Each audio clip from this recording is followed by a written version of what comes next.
आज तक रेडियो सुनता है सारा जहां।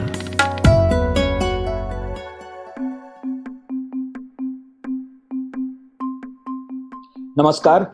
खेती किसानी के तीनों बिलों पर हंगामा जारी है। सड़क से संसद तक खूब हो हल्ला है, नारे हैं, सवाल हैं, जवाब हैं, लेकिन जो एक चीज नहीं है वो है सहमति। मेरा नाम नितिन ठाकुर है, ये पॉडकास्ट का एक और अंक है और मेरे साथ जो मौजूद हैं उनका नाम है विजयपाल तोमर। विजयपाल जी बीजेपी से राज्यसभा सांसद हैं। इससे पहले भारतीय जनता पार्टी के किसान मोर्चा में राष्ट्रीय अध्यक्ष का जिम्मा संभाल चुके हैं। इस जिम्मेदारी के दौरान देश भर की यात्रा की है, किसानों से मेल जोल रहा है, उनकी समस्याएं समझी हैं, समाधान निकालने के प्रयास किए हैं आपने। विजयपाल तोमर की जो पृष्ठभूमि है वो भी किसानी है, तो सत्ता पक्ष में भी है, तो समझेंगे कि एक्चुअली सरकार कहना क्या चाहती है, वो खुद इसमें किसानों का कितना भला ढूंढ पा रहे हैं। अच्छा, एक और बात, कल जो शोर शराबा राज्यसभा में हुआ उस दौरान भी विजयपाल जी मौजूद थे, प्रत्यक्षदर्शी रहे उसके, तो ये भी सुनेंगे कि कल जो कुछ हुआ, क्या हुआ, कैसे हुआ। तो विजयपाल जी सबसे पहले तो स्वागत है आपका।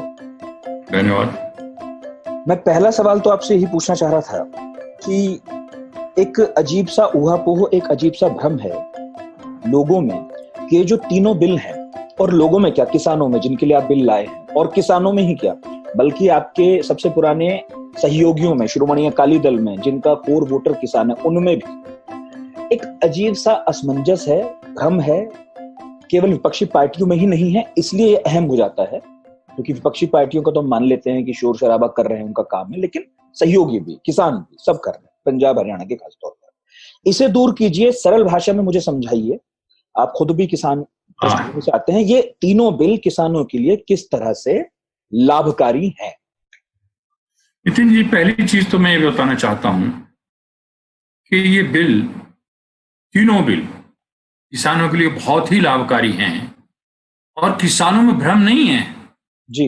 ये भ्रम पैदा किया जा रहा है और इसलिए पैदा किया जा रहा है कि लंबे समय से किसानों का बिचौलियों के द्वारा जो शोषण होता रहा है, जो हमारे कृषि अनुसंधान संस्थान का सर्वे है वो कहता है कि जो प्रोड्यूसर है, यदि कंज्यूमर को 100 रुपए की चीज मिलती है तो प्रोड्यूसर को 23 रुपए मिलते हैं, 77 रुपए बिचौलिया खाते हैं।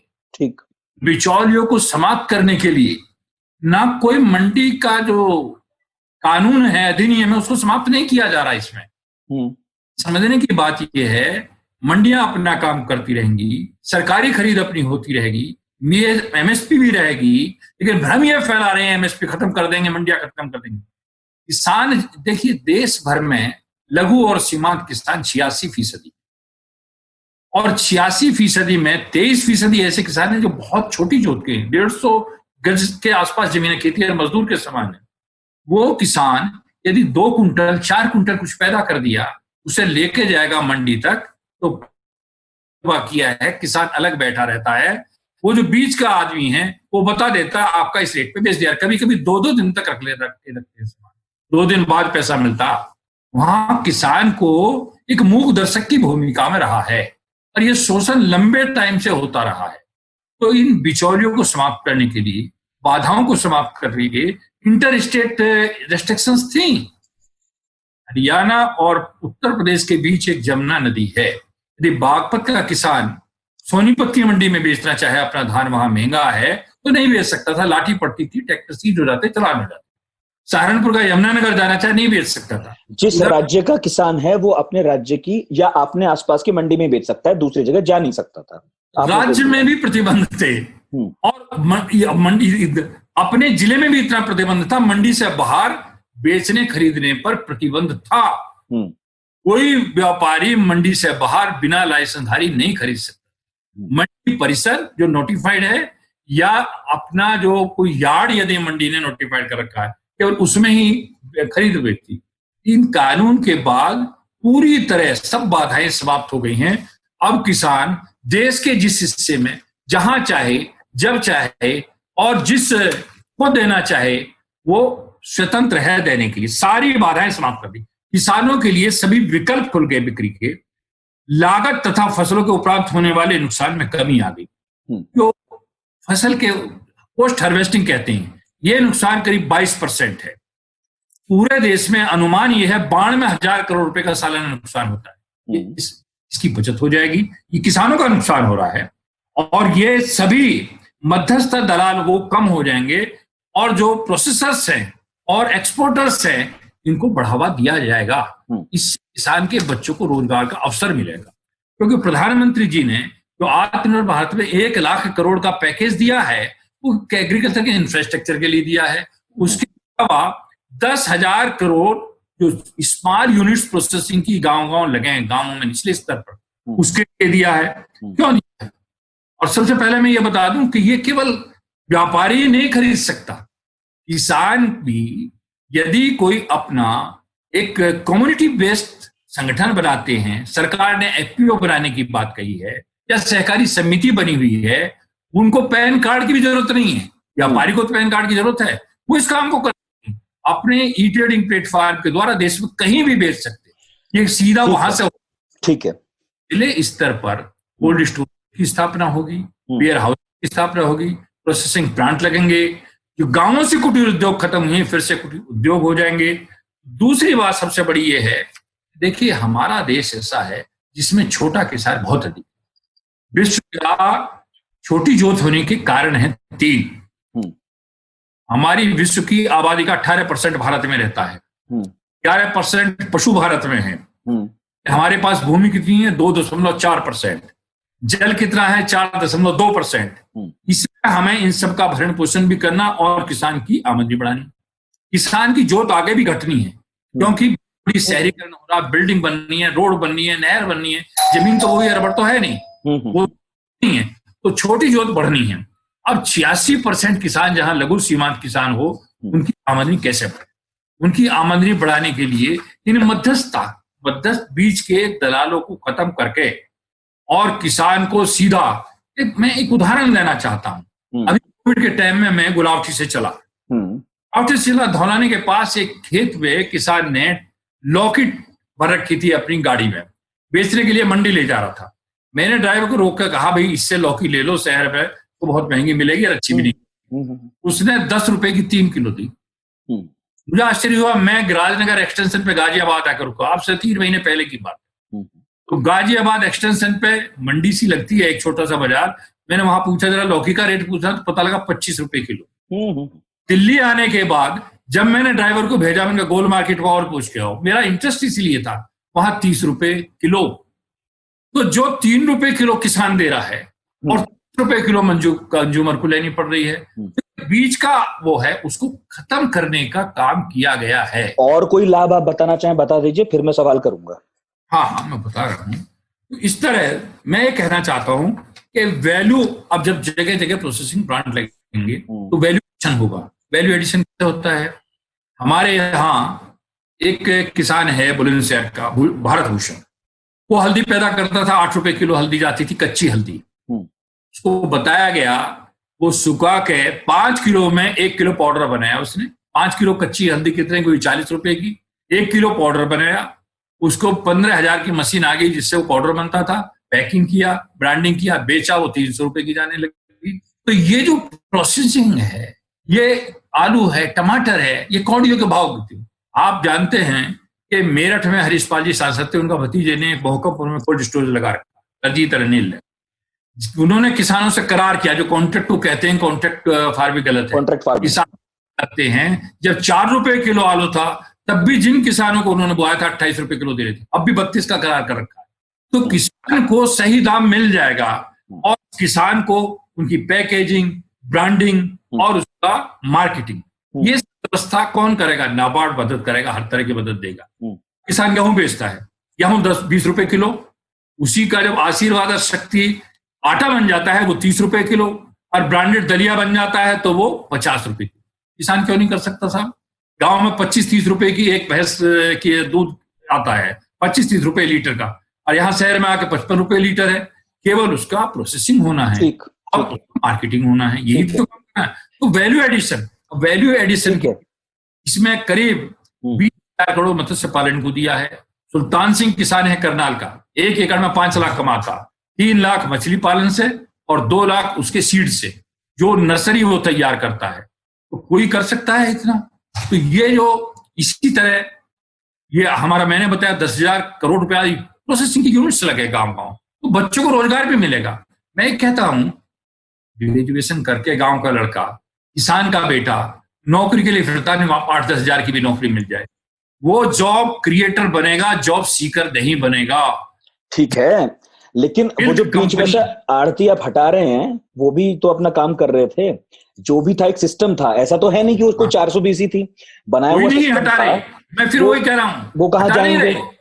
हटा नहीं रहे, कोई खत्म नहीं कर रहे, कोई नहीं हटा रहे, दे रहे हैं। खत्म नहीं, तो मंडी में ज्यादा पैसा मिलेगा, किसान कोई खत्म नहीं कर रहा। फिर मैं ये कह रहा हूं, खत्म नहीं की जा रही, किसान को वहां अच्छा रेट मिलता है वहां जाएगा, लेकिन किसान को यदि उसके खेत पर, उसके द्वार पे ज्यादा रेट मिलता है तो वहां उसके विकल्प चैनल खोल दिए हैं। विजयपाल जी, आप समझा क्यों नहीं पा रहे उन किसानों को? फिर इतना तो फायदा बता दिया आपने, गिना दिया। ये मैं बता रहा हूं, समझा रहे किसानों को नहीं है, किसान समझ रहा। किसान का अटूट विश्वास मोदी जी के नेतृत्व में है। कौन है? जहां लॉबी आड़तियों की इतनी बड़ी है, या जहां नेता इस खुद लगे हुए हैं, वहीं तक सीमित है।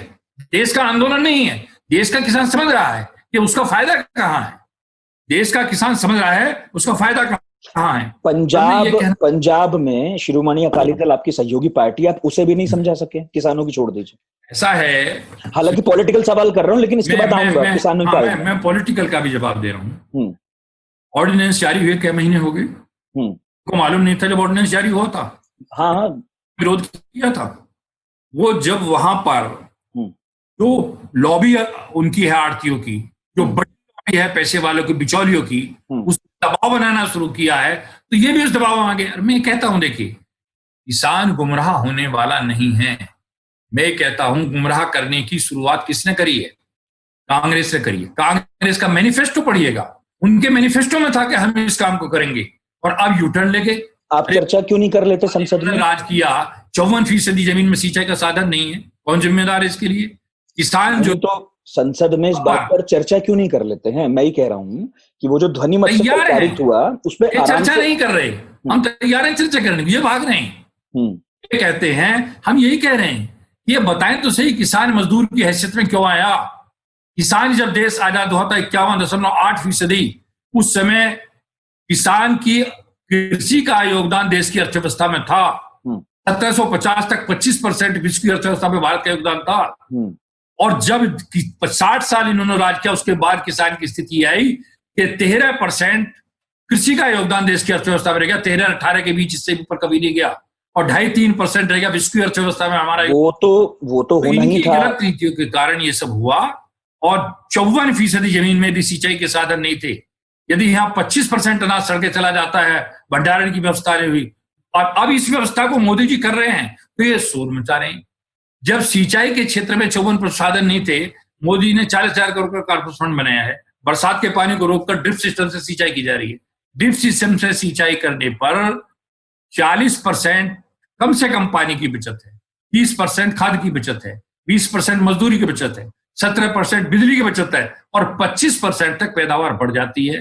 क्यों साहब, इन्होंने क्यों नहीं किया ये काम? इनको करना चाहिए था। स्वामीनाथन आयोग की रिपोर्ट 6 साल तक इन्होंने 5-6 साल अपने बस्ते में दाब के रखी। जब लागत का 1.5 गुना हमने अब दे दिया, भाई आपने क्यों नहीं किया? अब उसमें C2 और C3 ठीक है, उन्होंने क्या नहीं किया उसका जवाब तो जब मेरे पास कोई कांग्रेस का मेहमान होगा उससे ले लूंगा। मैं देवेंद्र शर्मा को सुन रहा था, वो तो राजनीति में है नहीं, एग्रीकल्चरिस्ट हैं। वही कह रहे थे 7 दशकों से अमेरिका में ओपन मार्केट इकोनॉमी है, एपीएमसी मंडी नहीं है, एमएसपी नहीं है वहां, वॉलमार्ट जैसे भी हैं बड़ी कंपनियां जिनकी कोई स्टॉक लिमिट नहीं है, जैसा प्रयास हमारे यहाँ हो रहा है। बावजूद इसके chief economist of the US department of agriculture ने ये कहा है कि 60 के दशक के बाद सबसे नीचे है इनकम किसानों की इस वक्त। ग्रामीण इलाकों में 40% अधिक खुदकुशी होती है शहरी इलाकों के मुकाबले। बैंकरप्सी $425 मिलियन किसानों पर है। पूरा यूरोप का और अमेरिका का जो एग्रीकल्चर क्षेत्र है वो सब्सिडी पर टिका हुआ है।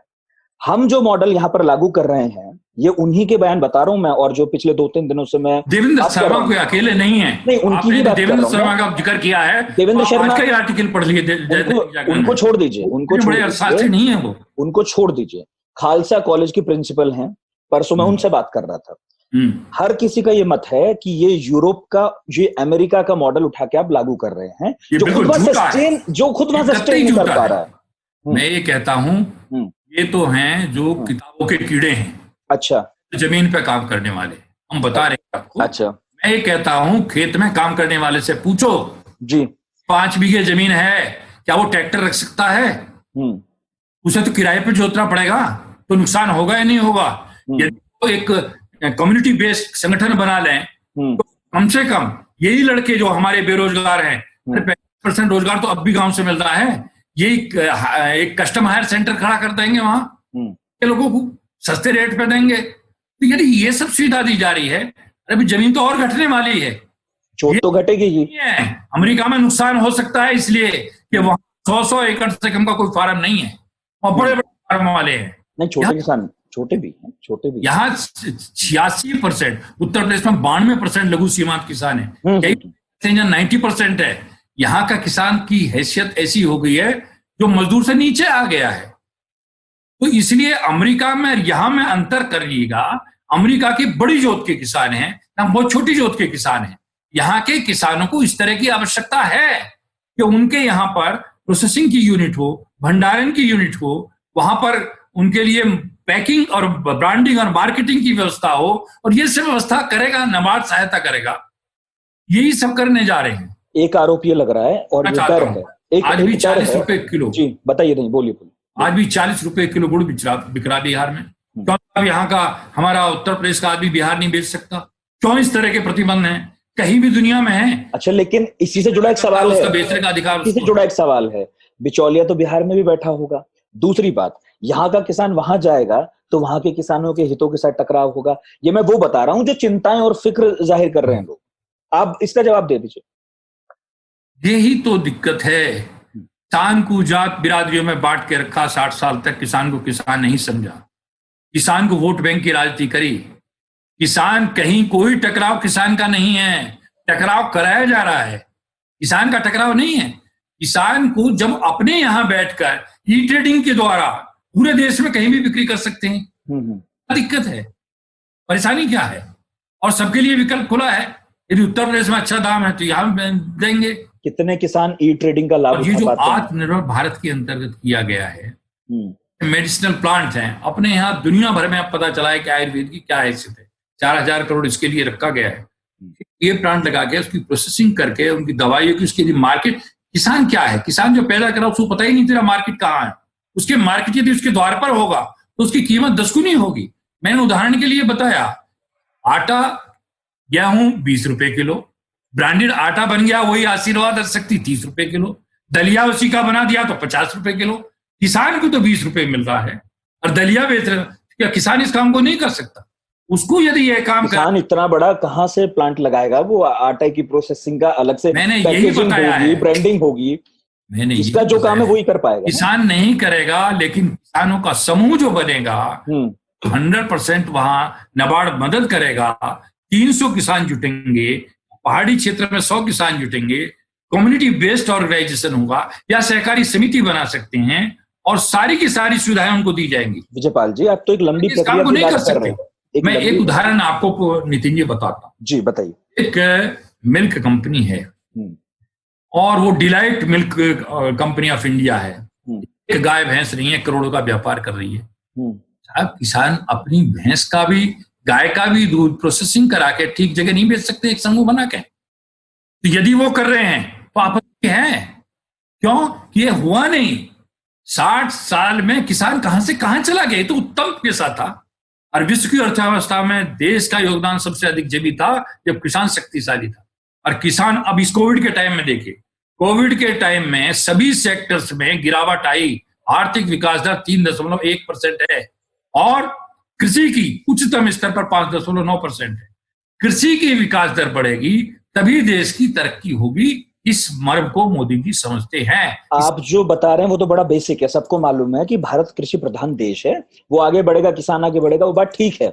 मैं ये कह रहा हूं कि योजना का विरोध कर रहे हैं ना। नहीं, ठीक है, एक योजना बनी, लागू हुई देश में 60 के दशक से, उसके अंदर कई लूपहोल्स आ गए वक्त के हिसाब से, ठीक है, वो फेल हो रही है या जो भी हो रहा है, फेल नहीं कर रही, नहीं अभी खोल रहे, उस योजना को बंद नहीं कर रहे, ठीक है, लेकिन ये योजनाएं जहां पहले लागू हो चुकी हैं वहां से आदमी कंपैरिजन तो करेगा ही ना। ये तो नहीं हो सकता ना कि ये योजना एकदम परफेक्ट होगी, फुल प्रूफ होगी। तो उसमें कुछ जो खतरे हैं या कुछ फिक्र हैं वो लोग जाहिर कर रहे हैं, उनको एड्रेस नहीं जाहिर कर किया जाना। खतरे फिक्र जाहिर नहीं कर रहे, वो तो ये कहते हैं कि साहब आप तो एमएसपी खत्म कर दोगे, आप बंद कर दोगे, ये डर है। हाँ बिल्कुल डर है। हम इसका सदन पार्लियामेंट में दे रहे हैं, अवमानना हो जाती है पार्लियामेंट में देने का। पार्लियामेंट में मंत्री जी खड़े होकर कह रहे हैं एमएसपी खत्म नहीं होगी, खड़े होकर कह रहे हैं नहीं, इन मंडियों में इसी तरह से नोटिफाइड मंडियों में यदि वहां अच्छा दाम है, किसान स्वतंत्र होगा, वहां बेचे, अपने दूसरे चैनल पे बेचे, ऐसा नहीं है। लेकिन जिन्होंने, मैं एक उदाहरण देता हूँ, पिछले 5 साल का यूपी का बजट है 1,21,082 करोड़ पर, जो किसानों की वकालत की बात कर रही है, और एनडीए का लास्ट ईयर का 1,51,518 करोड़ का बजट, एक साल में उनके 5 साल से ज्यादा कृषि पे दिया है।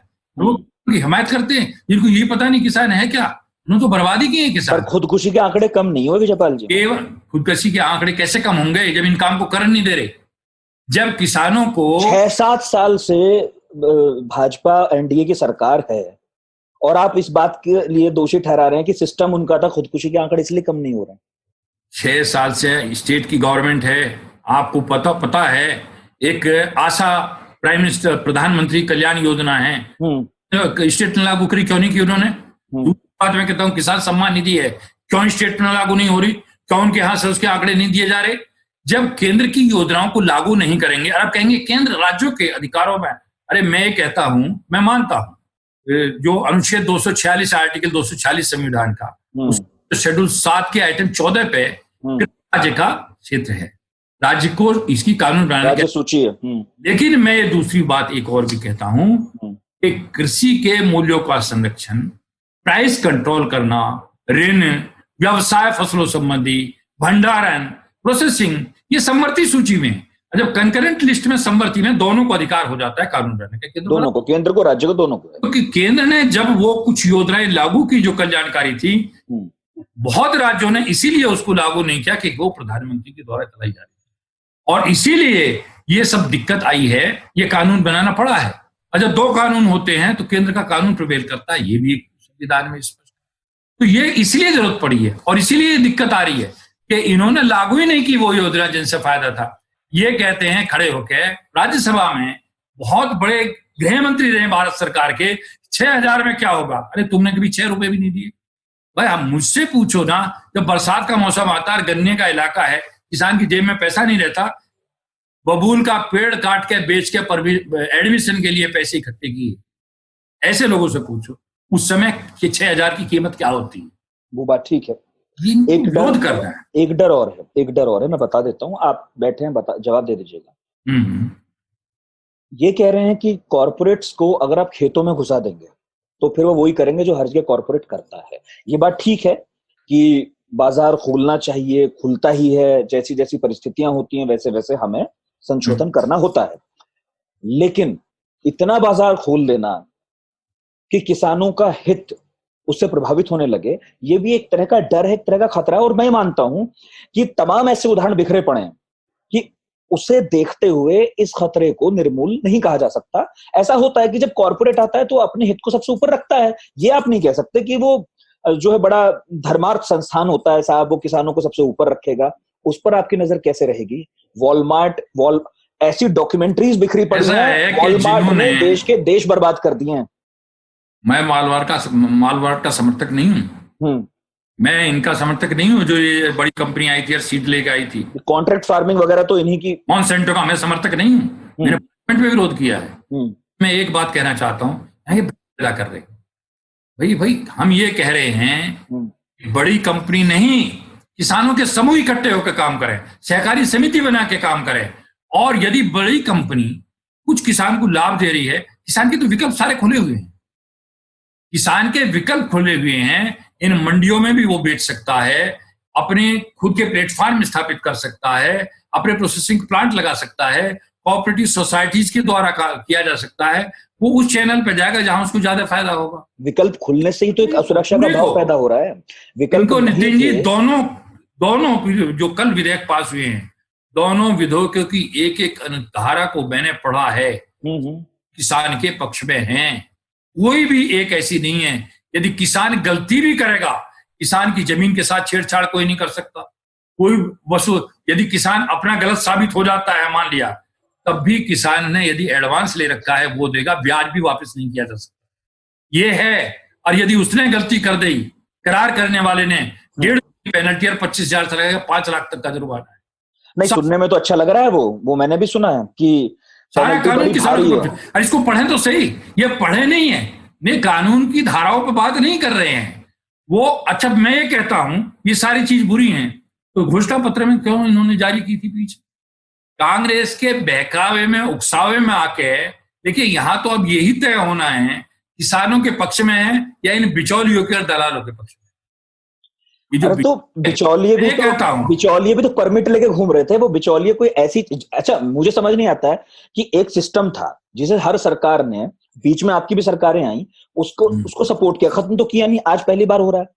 उस सिस्टम ने कुछ बिचौलिए पैदा किए, खत्म नहीं हो रहा, आज मैं कह रहा हूं खत्म नहीं हो रहा है। वो खत्म क्यों नहीं करते? नहीं हो रहा है। अच्छा, बिचौलियों से शोषण से बचाया जा रहा है। बिचौलिए जो शोषण करते थे, जो 100 में से 77 रुपए उनकी जेब में जाते थे, वो बंद हो जाएंगे। अब किसान चाहे तो अपना करे, नहीं तो खुद करेगा इसका। अब तो जो लोग बीच में करेंगे, बनाने के लिए बाध्यता भी हटा दी, कागज की भी हटा दी, वो तो परमिटेड बिचौलिए होते थे। ऐसा है, कोई बाध्यता नहीं। पर 8.5% टैक्स मंडियों में लिया जाता था, किसान से कटता था, किराया किसान देता था, मजदूरी किसान के दिन पूरा खराब होता था, यहाँ कोई टैक्स नहीं दिया जाए। इस पर भी इल्जाम लग रहा है कि 8.5% जो कम से कम सरकार को असली झगड़ा यही है, इनके भले के लिए खर्च होता था। यही है, वो ये कह रहे, अब वो विरोधी इसलिए कर रहे कि स्टेट में आने वाला पैसे का नुकसान हो जाएगा, इसलिए अरे बिहार में खत्म कर दी मंडियां, पहले ही खत्म कर दी, क्या नुकसान हो रहा बताइए? वो सरकार नहीं चल रही क्या? और बहुत सोर्सेज है, किसानों को यहाँ शोषण करके सरकार चल। जो हमारे सुनने वाले हैं उनकी सरलता के लिए आप बता दीजिए, कह रहे हैं ये सब राज्यों को नुकसान होगा। नहीं, आप सब, मैं ये कह रहा हूँ विजयपाल जी, जो लोग सुन रहे हैं उन्हें समझा दीजिए कि आप वो 8.5% क्या है, ताकि समझ तो है बात के। समझाया जा रहा है, हमें समझाइए। मैं ये कहता हूं, जो मंडी में टैक्स वसूलते हैं और वो टैक्स जाता है राज्य सरकार को जा रहा है, अल्टीमेटली तो वो किसान से वसूला जा रहा है ना। यहाँ तो कोई टैक्स नहीं देना, यहाँ तो पूरा का पूरा पैसा किसान को मिलेगा। लेकिन वो किसान के भले में खर्चा जाता था ना, अब वो पैसा राज्य सरकार। हाँ, बहुत डेवलपमेंट हो रहा है। आप तो जानते हैं, गांव से संबंध रखते होंगे, कौन डेवलपमेंट में पैसा दे रहा है उनमें से? कहाँ डेवलपमेंट में पैसा दे रही, कहाँ हमें बताए ना। इसी तरह से वहां तक गन्ने में परचेज प्रवेश करता है, सब किसानों के डेवलपमेंट में जाता है, सारे माफ करेंगे, कुछ भी तो नहीं हुआ। तो ये किसानों का शोषण है। अच्छा, फिर भी किसान आजाद है, यदि मंडी में वो समझता है अच्छा रेट मिलेगा, यदि वो मंडी में जाना चाहता है तो वहां जाने की छूट है। लेकिन अलग अलग चैनल खुल गए अब किसान के लिए, वो अपने गेट पे भी बेच सकता है, अपने यहाँ के प्लेटफॉर्म पे दे सकता है, अपने यहाँ के प्रोसेसिंग प्लांट पे दे सकता है, अपना खुद प्रोसेसिंग प्लांट समूह बना के लगा सकते हैं, सहकारी समिति बना के काम कर सकते हैं, कोई पैन कार्ड की जरूरत नहीं है, किसी किस्म की। उनको सारे अनुदान और सारे ऋण नाबार्ड उनकी सहयोग करने को तैयार है, एपीडा उनको एक्सपोर्ट कराने को तैयार है यदि अच्छा ब्रांडिंग करेंगे।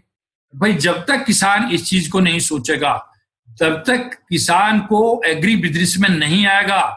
ये उम्मीद है कि आप लोग समझा पाएं, चली जाएगी। उम्मीद है किसान के बच्चों को इसमें आना होगा। अब वो जॉब प्रोवाइडर बनेंगे, जॉब सीकर नहीं बनेंगे किसान के आने के बाद। उम्मीद है कि आप समझा लेंगे अपने सहयोगियों को और किसानों को भी, क्योंकि आंदोलन तो बढ़ता दिख रहा है, ये तो साफ। देश का किसान तो समझे हुए है कुछ। वो हरियाणा और पंजाब का किसान भी तो देश का ही किसान है, आप उसे अपना किसान नहीं समझते। हरियाणा पंजाब का किसान, पश्चिमी यूपी में भी है। मैं ये कहता हूं, पश्चिमी उत्तर प्रदेश कोई किसान आंदोलन नहीं है, पश्चिमी उत्तर प्रदेश के सब समझे हुए हैं। कुछ चंद मुट्ठी भर लोग इसका आंदोलन करते, ये मतलब नहीं है। पश्चिमी उत्तर प्रदेश के लोगों को सबको मालूम है। और ये बता रहा हूं, चौधरी चरण सिंह और सर छोटू राम किसानों के सबसे बड़े नेता थे, वो भी कहते थे बिचौलिया शोषण करते, वो भी कहते थे। तो ये इनसे बड़े हैं क्या? किसान को उसके द्वार पर यदि कुछ लाभ मिल जाता है, अरे 20 रुपए 25 रुपए 30 रुपए लीटर में दूध दे रहे हैं, यदि वहां प्रोसेसिंग हो और उसे 52 रुपए मिल जाए, 50 रुपए मिल जाए, 45 रुपए मिल जाए, नुकसान है क्या? तो अब किसान को सारी की सारी सुविधाएं वो होंगी, अपने नजदीक होंगी, हर ब्लॉक स्तर पर कम से कम FPO बनेंगे, वहां पर गोडाउन्स बनेंगे, ठीक है। बनेंगे, अंतिम प्रश्न बेरोजगारी बढ़ रही है। अंतिम प्रश्न पूछ लेता हूँ जी, कि ये जो 3 बिल आ गए, आप ले ही आए, किसी ना किसी तरह तो पास करा ही लिए। बहुत से पास किसी तरह नहीं। अब उस पर भी बवाल है, अभी मैं उस पर बात नहीं करना चाहता आज इस पॉडकास्ट में, ठीक है, क्योंकि उस पर भी बवाल है कि भाई ध्वनि मत से कराना था कि डिवीजन कराना था, चलिए जो भी था। लेकिन मैं पूछ रहा हूं कि आप भी किसान नेता रहे हैं क्या? मैं पूछ रहा हूं कि अब कौन सी वो समस्याएं हैं, अंतिम प्रश्न है मेरा, छोटा जवाब दीजिएगा, अब वो कौन सी समस्याएं बाकी रहती हैं किसानों की आपके नजरिए में, जिनका समाधान होना बाकी है और आप लोगों का फोकस है? देखिए, किसानों को सशक्त बनाने के लिए हमारी पार्टी दृढ़ संकल्प है और उसमें निरंतर काम पे लगे हुए हैं। पिछले 5-6 साल में आपने देखा, प्रधानमंत्री फसल बीमा योजना, प्रधानमंत्री की सारी जितनी कृषि सिंचाई योजना, सॉइल हेल्थ कार्ड योजना, नीम पोटेड यूरिया, सारी की सारी इसीलिए की जा रही हैं। बजट भी इसीलिए बढ़ाया जा रहा है कि किसान को कैसे सशक्तिकरण हो, किसान को सही दाम कैसे मिले, कम लागत में अधिक उसकी पैदावार बढ़े, और वो पैदावार कम से कम जो वैल्यू एडिशन कैसे सबसे ज्यादा हो, डाइवर्सिफिकेशन। किसान अपनी परंपरागत खेती है, धान है, गन्ना है, गेहूं, इनसे हटके जो छोटी जोत के किसान हैं डाइवर्सिफाइड करें। आप यदि अदरक लगा देंगे और अदरक सुखाकर उसको पीस कर उसकी वो बनाएंगे, सौंठ बनाकर बेच देंगे, तो कई गुने दाम बढ़ जाएंगे। किसानों को कहीं ना कहीं हर्बल प्लांट्स के लिए 4,000 करोड़ का पैकेज इसीलिए दिया है, किसान औषधियों की तरफ चले।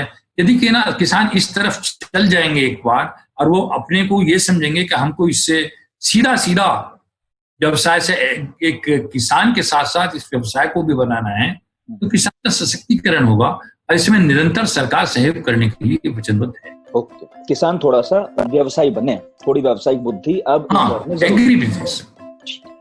बहुत बहुत शुक्रिया विजयपाल जी, आपने वक्त दिया, इतना गहराई से, इतने लंबे चौड़े ढंग से, बारीकी से समझाया कि सरकार का क्या रुख है इन तीनों बिलों पर, क्योंकि इस वक्त बहुत असमंजस तो है। मुझे मालूम नहीं कभी धुंधल का छटेगा, और चूंकि पॉलिटिक्स इन्वॉल्व हो गई है और चुनाव इन्वॉल्व हो गए हैं, तो फिर जाहिर है कि ये धुंधल का तो गहराएगा ही। काम आपका है, सरकार का है कि वो विपक्षियों को भी समझाए, जनता को भी समझाए। उम्मीद आप समझाएंगे।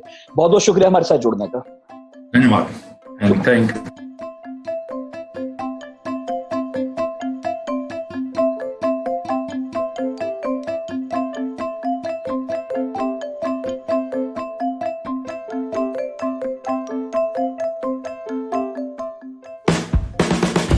आज तक रेडियो अब सुनिए आज तक की मोबाइल एप्लीकेशन पर भी। प्ले स्टोर से आज तक की मोबाइल ऐप डाउनलोड करें।